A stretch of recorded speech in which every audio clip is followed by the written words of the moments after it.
Hello and welcome back to Wrestling in Mom's Basement for the week of February 26th. Thanks, Joe. Yo. I'm Patrick Young. As I said, this is Joe Venuto. Joe, we did Raw. We're on the SmackDown now. What happened on SmackDown? SmackDown kicked over the desperate John Cena, searching for his GPS coordinates to WrestleMania. It's literally just one road to WrestleMania. It's never plural, so... Shouldn't it just be a straight road to WrestleMania? Yeah, but first you gotta go on the face lane to WrestleMania. You can change lanes and be on the same road. Right. Because if there's only two lanes going the same way, it's the same road. But if one's going one way and the other's going the other, then it is two different roads. Because one road's going away from WrestleMania. He certified his road to WrestleMania. I think we wasted too much time on road talk there. He wants to own the 5-way of Fast Lead. He says he's not here for a handout, but he just walked in and actually put into a title match. He then claims to earn a shot, and Shane arrives. Shane dances around, Bill welcomes Cena back. Shane says Cena's pulling himself right into the WWE title picture. Cena thinks this is a great idea. We did, so they chant. Shane says if Cena wins the WWE title, he'll be a history-making 17-time champion. Brian now arrives to argue with Shane as always. Brian agrees with Shane that SmackDown's the opportunity, so Brian will give Cena an opportunity. If Cena wins tonight, it's the main event, he's in a face lane. Cena faces AJ Styles in that match. Yeah, it's a typical ring progress up the main event of the show. Cena continued his broken man gimmick, and Shane and Brian, I guess, kind of, sort of... Agreed, even though I think Shane was going... Though Shane was going somewhere different, I think. Yeah. Until Brian interrupted. So yeah. It may lead to something with that, or may not. Who knows? Right. The beginning of the Cena angle, I'm not going to lie, it's not the win for me in terms of invested. Cena's trying. I'll give that. Like the $1 billion company is going to lead their biggest star the last 10 years. All for WrestleMania. At least we still get... Well, he's still active. At least we get to see AJ versus Cena. It's like leaving The Rock off Mania in, like, 2001. Right, yeah. So... They're not going to do it. So at least we get...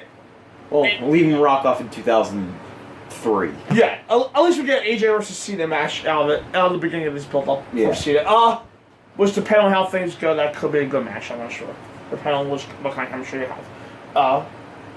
Although Sammy, Kevin, Baron, and Dolph should all kick his ass for trying to get involved in the match. Yes. Up next was Baron Corbin versus Sami Zayn. Dolph arrives, super kick Kevin on commentary, distracted Sammy, allowing Baron to hit the end of days for the win. Yeah, I'll probably say this was the best match of the night. Over AJ and Cena? I'm sorry. Why did I forget that AJ and Cena happened that night?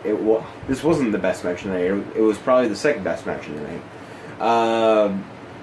But it was an oddly good match with the Alf character. Exactly. The Alf usual alignments for the match. Yeah. Corbin. With Corbin playing the face of Pearl and Sammy playing the heel. Interesting things. Never thought I'd ever see that happen for either man, but it happened here, and it honestly wasn't that bad. So it was a pretty good match. I could have all the extra bullshit though. Not the Dolph part. That's fine. The Brian Shane talking in the middle of the match part. Yeah. I could have had that. That did happen. The Dolph interference makes sense because I think Dolph's feud of Owens and Sammy going to me. I'm guessing this what. Yeah. Shane went out and complained about Owens and Sammy. Got some popcorn. Came back and ate popcorn. Yeah. So, unfortunately, the match wasn't the focus there, but Corbin's win was kind of complete afterthought. Yeah. Post-match, Dolph laid out Baron for the zigzag. Shane, Brian, Banner somewhere, and Brian decided to go home. Sammy and Kevin complained to Shane, and Shane didn't care. He tells him to catch up with Brian because Bray hates one day early from Baron. Up next, Ruby Riott versus Naomi. Ruby hit the Riott kick for the win. And this is also sort of the downside of Naomi. She's not really as consistent as you'd want her to be. She can be crazy athletic. She can be entertaining to see.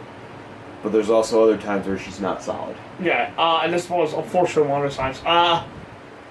This was a complete nothing of a match. They have poor chemistry. The only good thing here is Ruby maintains her momentum for Fastlane. Just Charlotte. Josh Stumel meets with Fashion Police hyping the debut of the Tupac Biggie special. Then New Day was also there because Brizongo found Biggie. Yeah. It was funny. Funny around me, son. Up next, New Day's meet with the Usos ahead of Fastlane. New Day talk about looking like a spot on Mania, but to do that, they had to face the toughest rivals, the Usos. Kofi sprays water on Biggie's crotch a few times for humor. They respect the Usos. That Fastlane is about winning, and when they win, they will party in New Orleans. The Usos arrived, told about their feud, and said they were the ones left standing tall. They haven't looked back since. They used to be just like the New Day until they went to the next level in reality. They proved that they belong and belong Mania, but year after year they have been passed over. No Mania cards for them. But this shows their time. They will run for New Day Fastlane, proving that they belong and are top while New Day will be left on the sidelines. They have a future while New Day is in the past. Biggie says they didn't get here because of their daddies.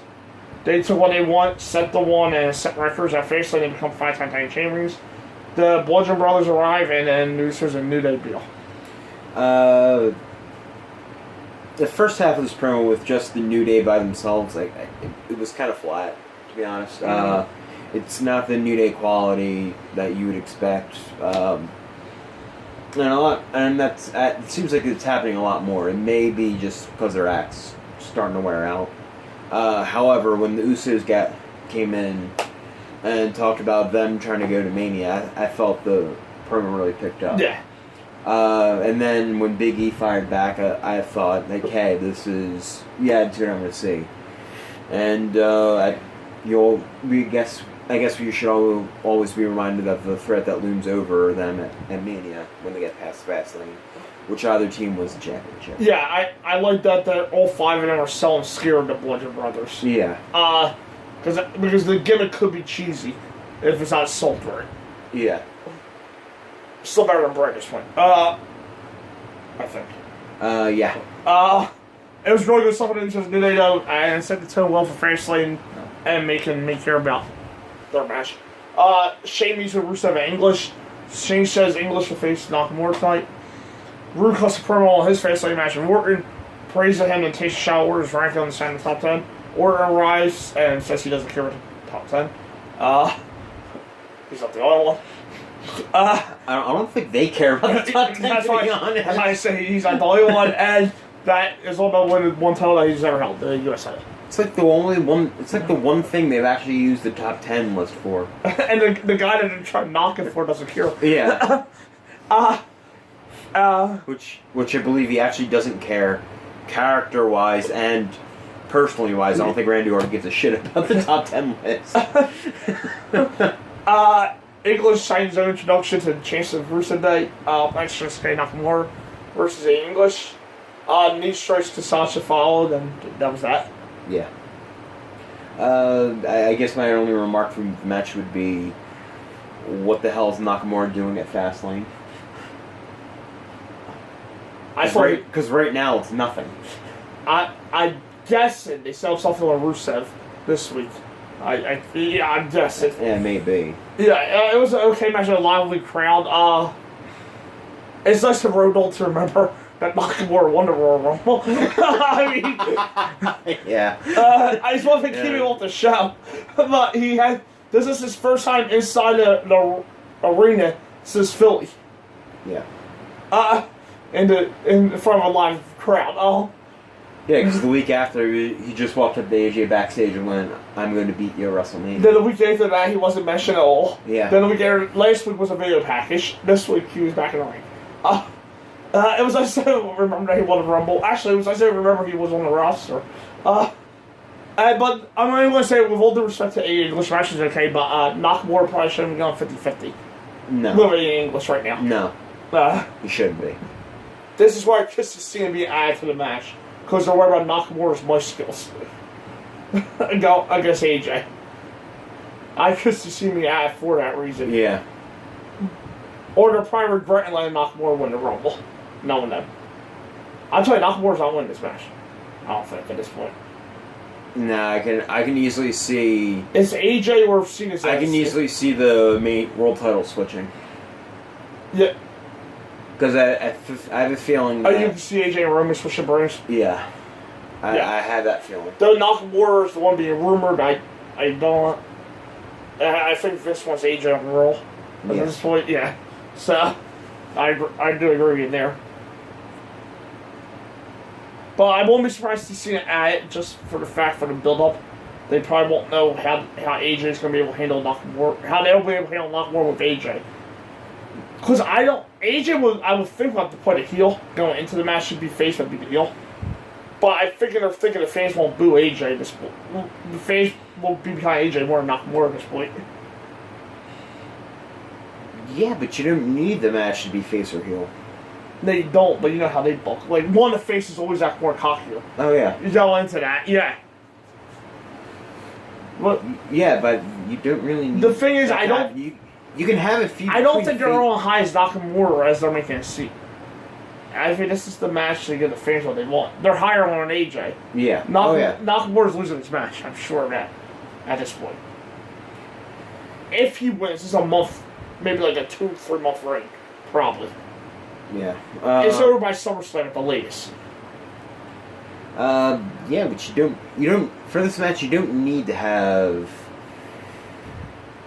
you need to have one of them to be a little bit more cockier. You don't, but I know by the way they book it and how I'm worried about how they book Nakamura in the 4 weeks that they have left after Fastlane. Yeah. How they make him look like a legit contender. Because to some fans, him just smiling at AJ, like the casual fans, this is your WWE Championship. They're not. I don't think they're going to take Nakamura seriously in that regard. They're smiling at him. Like they got because there is a big disconnect between Nakamura and the casual fans. Yeah. Nakamura is the smart, and for the smart fans in the match, AJ's the gap to bridge the gap. Cena will be the other gap for the casual face. Yeah. You will be surprised how many casual fans don't actually get Nakamura. I know. And for them, I've talked with members of my own family that watch wrestling, and I can see why we don't get Nakamura. I can see why they don't get Nakamura. Yeah. But even the casual fan knows. I think the WWE Championship is the bigger belt. No matter how it's presented, it's still the bigger belt. Yeah. And it still has a lot more prestige. Because it's named after the company. Yeah. And I'm thinking, like, how are they going to view a guy who's just, like, smiling and doing this to the WWE Champion for 4 weeks? Because he doesn't have... I really feel like his character was always meant to be a heel in New Japan. I feel like a heel turn with some sort of mouthpiece, I don't care who, will really work for him this way. To get him over with the casuals. Yeah. Because as much as I hate to admit, the casuals matter too in terms of like the WrestleMania. Because WrestleMania's a mixture of everything. Yeah, not every city's a smart city. SummerSlam is the smarts WrestleMania. Yeah. WrestleMania, they sprinkle on both. So, I'm worried about his reactions in like... Peoria, Illinois. Alright, this week they're in Wisconsin, I know for real. So, like... If they're in a city like that in the 4 weeks after Fastlane, like people love his entrance. Casuals love the entrance. Yeah. I know that. But once the entrance is done, they don't get him. They don't get the rest of them. Yeah. So like if I was a casual, I would be confused. I would know the WWE Championship's the main belt. But if I see the WWE Champion looking all serious and Nakamura posing like that, I'm not gonna lie. I'll be thinking, is this like some big kung fu movie? Michael Jackson impersonation? What's going on here? Bad kung fu Michael Jackson. Yeah, like, so they real... It may sound a little racist, but it could be a legitimate thought of what people have. Like, are the casuals going to get what he's doing in those 4 weeks? Because he can't go word for word with AJ on the mic. No. AJ's going to have to carry the feud on the mic wise. This is also where a creative team could actually work. Where you don't have to have them have long promos to build up this feud. I'm interested on how they build this up. In fact, you have a great production team who can come up with video package where you take snippets of what Nakamura talks about, or why he wants the WWE Championship, why he wants to fight AJ Styles, and put them in a promo with intermixing with AJ doing the same thing and videos of them doing spectacular things in the ring. I mean, they've done stuff like that before. It's their bread and butter. You can easily do that. The 4 weeks can't just be stare bounce though either. It can't just be 4 weeks of stare bounce. That's the thing. No, I'm saying action like right away. Yeah, they really gotta find the right balance here. Because if Nakamura bombs in the build-up, I'm afraid he's done in terms of being a main event. I think what they should do is... See, you want Nakamura to wrestle face lane? I'm perfectly fine with Nakamura not being a face lane. Because I'll tell you why, he doesn't need to be a face lane. Same reason why Asuka didn't have to wrestle Elimination Chamber. No. We know where Asuka and Nakamura are going. All they need to do is watch the match. All Nakamura needs to do is not even come out for the 6-pack, which I'll get to the main event now. But all Nakamura's got to do is come out and stare down the winner. Yeah. That's what he's doing. Nakamura will have to fight Rusev, or I honestly thought he was going to fight Cena. That's honestly what I thought they were going to do. I thought you were right. Yeah, when you said that was not going to make sense for Nakamura. But Nakamura fighting Rusev, or Ian English or Rusev in a handicap match, or Jinder, who's not doing nothing. It's just a waste of a match. You have a 6-pack challenge that can still show. You have a tag team title match which is bound to still show. You have a women's title match that could be a sleeper. You don't really need a Nakamura match in terms of on the card.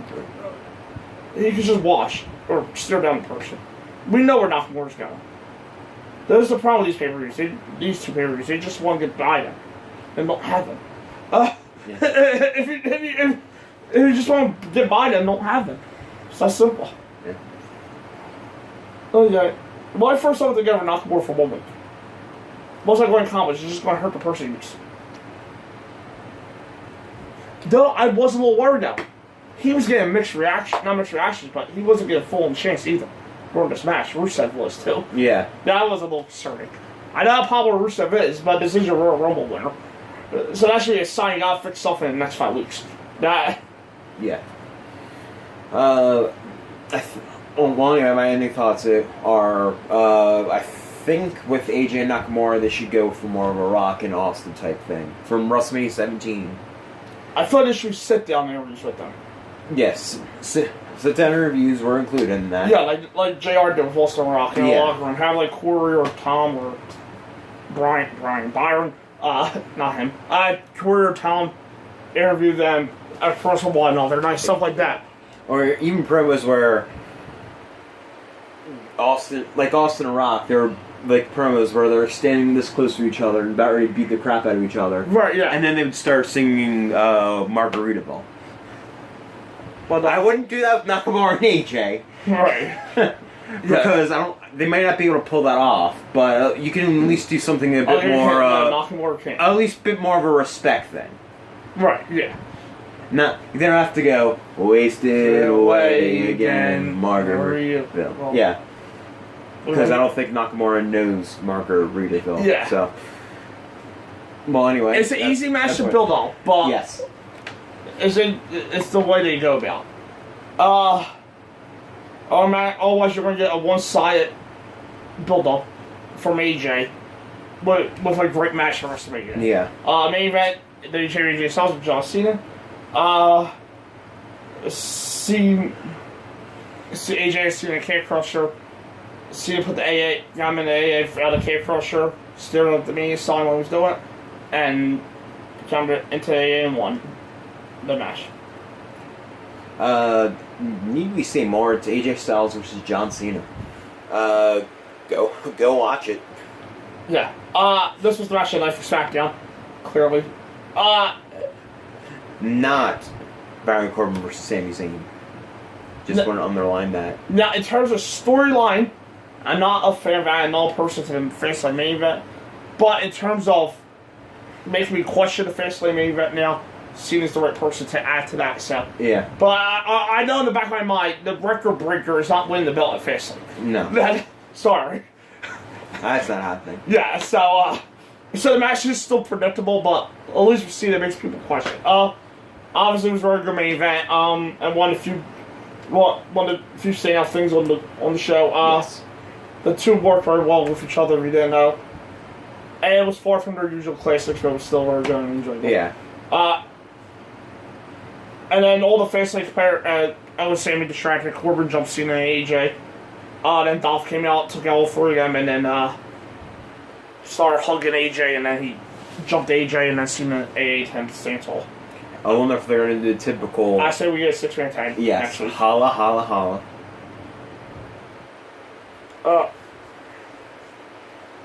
Overall, SmackDown's kind of mixed bag. The New Day stuff in the main event and the 6-pack builders, the stuff you gotta see. Yeah. Everything else, it was kind of like roll the first hour. Minus Corbin and Sammy was kind of meaningless. It was like rolling that regard. Yeah, minus that stuff, the rest of the show is really... You won't miss anything if you skip over. Which would be the woman's. Yeah. I wish I could say you didn't have to skip over the woman's, but it's really...